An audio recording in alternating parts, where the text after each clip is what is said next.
morning, everybody. A pleasure to be back here once again for the GT Cup Europe Open Championship, of course. Qualifying 2 about to get underway after a very busy race yesterday. We saw absolutely everything out on the track, but one thing's for sure, it would be a Myrtle Motorsport clinic, with them taking the top spots and doing it in great style too. Obviously having the likes of Ivan Velasco and Jorge Cabezas behind the wheel, it gave them the opportunity to take the crown and top honours here in the GT Cup Open, and no doubt they'll look to drive forward and capture the hearts of many. And also with the fact that Ferrari have managed to obviously come here for the very first time in the GT Cup Open to win on their debut run here in this championship is certainly going to be very much treasured, I think, by Ferrari fans alike. But still, nonetheless, we got plenty of action to come. Obviously, another race this afternoon as well here at Portimao. It'll be race 2 of this round 1 here in this championship. Of course, we've got plenty more rounds to come as well throughout the season in this 25th anniversary year of the GT Sport organisation. And without a shadow of a doubt, it's going to be special. My name is, of course, George Morgan, and joining me in the commentary box again is Chris Stevens. Chris, how you doing? Yeah, George, just about recovered from that very dramatic finish we saw to yesterday's race, with the spin on the last lap for what the car that would have won the race because of that 5-second time penalty for the Myrtle Motorsport Ferrari Challenge. And they were, well, given a pass in that sense on that particular occasion. And very great to see the fact that Ferrari were able to come into this championship and be competitive straight out of the box. These Cup cars and the Ferrari Challenge cars, not exactly designed to work together in the same way that GT3 cars are, but a testament to the GT Sport organisation for getting the balance of performance just right. And of course, a big challenge for the Ferraris was that they haven't run on the Michelin tyres for those cars. Normally it's Pirellis in the Ferrari Challenge. And of course, they're only used to running in 30-minute races, whereas of course we run 50 minutes in the GTOpen Cup. But it didn't stop them from taking the win. No, not at all. There's Stefano Zerbi stepping in as well this time around. And he'll be undertaking qualifying, obviously, in place of Fabio Fabiani, who would have ran yesterday for SP Racing. But we are now officially underway here in qualifying. 22 minutes and 20 ahead. There's Fidel Castillo making his way through turn 1. He's representing Q1 Track Racing, who are well represented, as always. 3 Q1 Track Racing cars across this championship this season. Of course, we saw Laurent van der Velde and Xander Prisbilak as well yesterday. Xander Prisbilak himself having a good run towards the end of the session too. And Fidel Castillo will be joined by Nicholas van Dierendonk for this season as well. Evgeny Leonov already on top of the timing screens, and will no doubt be looking to set a precedent. Obviously already purple in the first 2 sectors, and be looking to try and enlist his purple lap. Obviously essentially his fast run, as they now take the descent in towards the next left as they make their way through that latter sector. Of course, the car we're currently seeing on our screen, you just see there Pedro Moreiros, who was there. Now this is the car of Evgeny Leonov, who was exceptionally quick in yesterday's qualifying when we first started. He took the top spot and, as we said, erupted heading down this long straight before taking that time. But unfortunately, when he was on for the win yesterday, coming unstuck around turn 13, when he was on for the win due to the time penalty given to that of the Myrtle Motorsport Ferrari Challenge. But unfortunately, after the spin, it cost him all the time. And, in the end, he paid the penalty for it, really. Absolutely, and a very dramatic GT racing debut for him and the team. Of course, this team, and indeed the driver, very synonymous with the world of TCR racing, the team being TCR European champions in 2021, and with Evgeny Leonov also taking the Endurance TCR Championship as well in 2020. So coming from front-wheel drive machinery to rear-wheel drive Cup machinery in GT racing, a very big swing, but still very much a good turn of speed for the Volcano Motorsport team. Yeah, David Perrell as well out on the car. You just see the timing screen just showing where he is right now in terms of the timings. Of course, stepping in alongside that of Dr. Stephen Earle, goes to the top as well, but Evgeny Leonov showing purple in the first and second sector, though he did have to negotiate through a lot of traffic. So the benchmark set at 147.580 to get us underway, and that is under a tenth in ahead there of Evgeny Leonov, so able to hold on to that top spot. But Leonov now looking to perhaps usurp him and retake the advantage. Obviously finding over 7/10 of a second in that middle sector, and no doubt he's going to look to find a little bit more as he ventures down through the slalom section of Gulp Corner. Very soon to be crossing the line to set his first, well, should we say another flying lap. After his first one, sent him second fastest. He's going to go to the top again with a 1:46.898 and goes ahead of David Perel, who's now down to second. Yeah, so a good healthy margin there for Leonov in the early stages, and he was very quick in the early stages of qualifying yesterday as well, so we'll see if we can hang on to this one in the remaining 19 minutes of this session.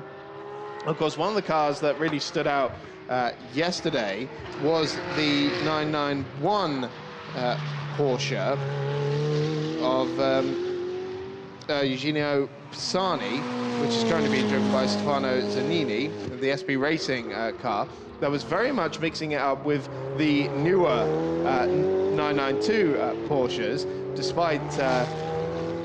despite the difference of about 25 brake horsepower and considerably more aerodynamic and mechanical grip. Yeah, purple middle sector as well for David Perel, who's looking to try and take it back as well. Remember, he's got nearly 7/10 to find as now he makes his way down the straight, but not content with staying out, he's coming straight back in. So David Perel not setting a lap, despite going purple in that middle sector. Must have run into an issue heading through the final sector this time around, but he'll make his way into the pit lane and take his place in the garage as Faisal Karim now goes into 11th place. And he now, Jay and Faisal Karim. Oh, that is, is that, no, it's not Pisani this time. Of course, he's not starting this one. It's his fellow driver, Stefano Zanini, who's currently stranded in the gravel trap. Now, that could be a flag. Very surely we'll have to sit tight and wait and see. Yeah, so that's the car I was just talking about, the 991 Porsche that started on the front row of the grid, and he's beached it in the gravel, and we do have a red flag with 17 minutes left on the clock. So everybody will be forced back into the pit lane, and we'll need to get a cherry picker to come and get that car out of the gravel. Yeah, red flag raised. Of course, we had a couple of moments yesterday in Euro Formula. Of course, Jacob Bergmeister's car, while it may not have been stuck in the gravel trap, it was positioned on the track, of course, yesterday in a position that was difficult, obviously, for the marshals to attend to it firsthand, hence why they had to delay the start, essentially, to the Euro Formula race. And now we've seen a car beached into the gravel trap, obviously unable to move. Therefore, they will need to get some assistance to it in order to fish it out of that particular trap. But yes, the red flag's now out. And car number 52 that we're currently seeing, Xander Prisbilak, taking his place at the front of the pit lane. Yeah, so maybe he's just come out of the garage right before the red flag was called, and now end up having to wait at the end of the pit lane for a while. The clock stopped at 17:43 there, so we should get the remaining full amount of time in for this qualifying session. Of course, we are very early in the day here at Portimao into the running, and we have other sessions and other races that need to be run in the meantime, so hopefully there won't be too much of a delay. Well, it's going to be very interesting. There's the rescue truck as well that's going to aim to tow the car back out, or at least close to the circuit. Let's just hold tight and just see if they can give it the assistance it needs. Marshall's obviously working on hand as they do so, and they do a fantastic job as they try and tow the car out. It's well and truly stuck at this point. Credit to them, obviously, at this point. You can just hear them on the radio as well, just trying to ask for assistance. They're doing everything they can, but this is the thing, see, when you get into the gravel trap, very difficult to get out. Of course, we saw the... Oh dear. Don't spin the front wheels, you end up beaching yourself. Yeah. Yeah, I think they've realised that's not quite going to work. No. Of course, that's down at turn 3, where there is quite a bit of runoff down there, and it's been a bit of an action spot this weekend. Oh. Now we're getting some forward momentum. It's got some forward momentum. It's all about really just turning the car the right way around, just so they can get some, I suppose, the wheels turning to a certain degree. But yeah, very, very tricky positioning. So while we got this red flag, let's just run through the class overs. Obviously, Evgeny Leonov with the overall and Pro-Am pole position at the moment. It's Alexandre Bechez in the number 69 Kessel Racing Ferrari for a challenge that is on the AM pole position at the moment in 3rd overall. And in the trophy class of the Porsche and the Aston Martin, it's the Porsche that's ahead. The Q1 Track Racing number 43 Cayman GT4. Yeah, we just saw the car of Indrek Jasker as well, obviously getting set as well before we go back out onto the circuit. We will be waiting, I think, a little bit before we can get the car out of the gravel track. The marshals are working very hard, though, to remove it. Red flag condition still underway here. There's Evgeny Leonov, we just saw pull into the pit lane as well, and into his pit bay as the crowds wait on, obviously, for when we go back to green flags again.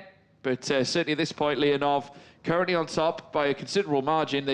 Fair play to the marshals. They have managed to tow it out of the gravel trap. They're going to give it one last pull and fish it out. There we go. Fantastic job from the crew as we now wait for Zanini to then power the car. And I believe he will very shortly, and we'll see it roar back into action as we now check in. So the question now is, I have to double check the rule about if you bring out a red flag, whether you're allowed to continue in the session. But of course, there's no real sort of damage on that car. It does look like he would be able to continue in the session if he's technically allowed to.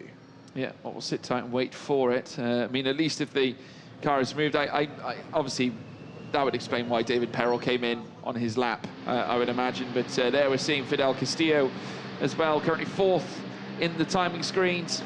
Looking to obviously deliver big points here this weekend for the team. It's the R01 racing car as well, the Romanian outfit that are brought to you by Camel Perrion, as well as teammate Florence Vincescu as well. Of course, representing in the championship last season, as part of many moments. They had a hefty crash around Monza last season that left the car in a few pieces, and quite a comical picture of a tyre just propped up against the Armco barrier. As we now see the 44 make its way around, looks in a good bill of health, and now make its way through the final sector. And very shortly, without a doubt, we will get news, I am sure, of green flags. Yep, so just got to get it back to the pits, and there shouldn't be any gravel on the circuit because it didn't come back across. So the cleanup job should be pretty minimal. All smiles and thumbs up there as well from Jorge Cabezas, and he has every reason, obviously, to be delighted, because they would, of course, go on to take the victory yesterday. Despite the 5-second time penalty, the spin for Evgeny Leonov would obviously aid them in getting the results they were looking for. I mean, Jorge Cabezas, a very talented driver here. We've obviously seen him before here in the GT Sport organisation. Relentless as a driver. Green flags now back underway, and this is a great sight as well, as they now all set sail to leave the pit lane and back out onto the track. And first now out in amongst it is going to be that car number 52, of course, making its way around. That, of course, belonging to Xander Prisbilak, who put in that monster stint towards the end in order to try and maximise his points advantage. Letting through, though, car number 77. That's the EST1 Porsche as well, making its way through. And very soon we'll see them set laps now out on the track. Yeah, so the majority of the cars in this field being the Porsche GT3 Cup car, the Type 992, which debuted in 2021. And the way it differs from the old car is that 25 extra brake horsepower from the 4-litre flat 6 as opposed to the 3.8. More aerodynamic downforce, a larger rear wing, as you'll see. So this is the old car for comparison. You'll see the swan neck rear wing on the 992 is significantly bigger, as well as it being just, it looks like a cup car on steroids, I think, the 992 car. It's wider, it's bulkier, it's got bigger front tires, and bigger suspension from the RSR, in fact, actually, the Le Mans car. So there's plenty of reasons why it should, in theory, be a lot quicker than the 991, and yet we still managed to see them mixing up there with the 992s occasionally. Yeah, Boschez also making his way through. Alexandra, this time with the two Boschez drivers who are working together. Mikhail Boschez as well, alongside Adam Alexandra, making his way now through the latter sector very shortly, and he will enlist yet another lap. Ferrari 488 Challenge back again, of course, this time for the Kessel Racing team. We've got a 2-car contingent. Of course, we mentioned David Perrell and Stephen Earle, so matching the same number of cars as what Merkel Motorsport are delivering here in this championship. Of course, Stefano Zerbi there we can see on screen too, as part of SP Racing. They, of course, also an outfit that we are used to seeing, certainly here at the GT Cup Open, and he's joined by Fabio Fabiani, of course, Eugenio Pisani, who was qualified at the very front yesterday. Obviously after the change around, Stefano Zanini alongside him, and they were essentially leading the pack at the start of the race, but weren't able to take the victory necessarily. There's the EST1 Porsche as well, making its way around two. That, of course, being driven by Yori Alayairo, of course, yesterday, and then today it's Indrek Jaska who is behind the wheel this time around for qualifying one. But now, as they go into full swing, 14 minutes and 50, it's Leonov on top with a 46.898, and nearly 7 tenths behind is David Perrell. Of course, we'll be looking to take that Ferrari 488 to the top. Yeah, best part of 7 tenths of a second between them, so it's nowhere near as close as it was yesterday, but of course still plenty of time for that to change. Fastest middle sector was set by David Perrell just before the red flag, if I remember rightly. So there is definitely pace in those cars still to be had. This is the number 12 car of Glauco Solieri, the Zani Arco Motorsport car. He is one of two drivers doing the race solo, the other being Evgeny Leonov for Volcano Motorsport.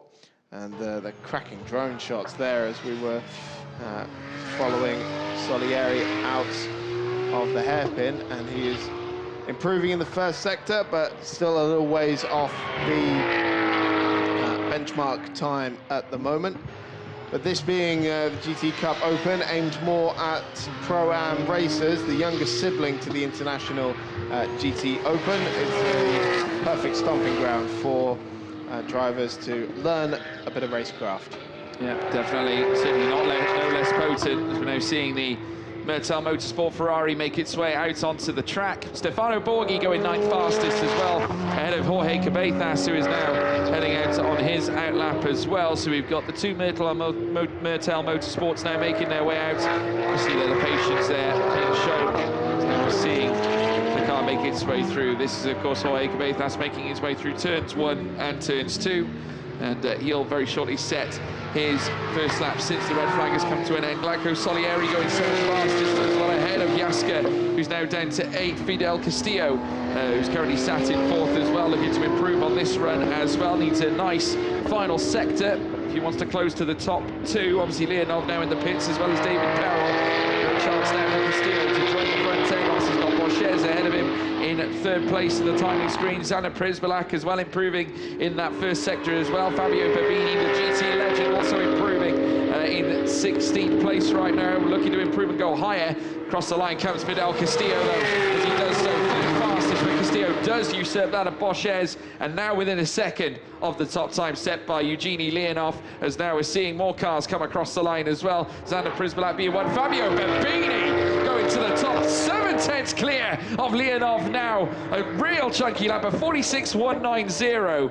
Super lap from that GT legend. Of course, we speak about his 24 hours of Le Mans. He's a class winner in that back in 2001. Overall finishing 6th for CKL Motorsport, and this goes to show as to why that's the case.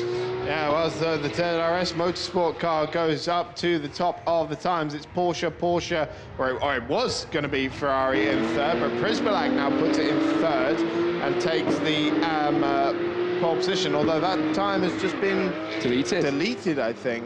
Oh, now we've got news from the stewards room. Car 45, 3-place grid drop for overtaking under red flag. That is a big no-no. And 45 is the car that had its number changed, but that is Marieros. Yeah, Pedro Marieros, unfortunately now, has got to face the wrath of the stewards on that one. Babini going fastest again, though, in the first sector, taking 2 tenths already off his best time. As we've seen the cars dip over, and again he's improving in that middle sector too. Purple in the second sector.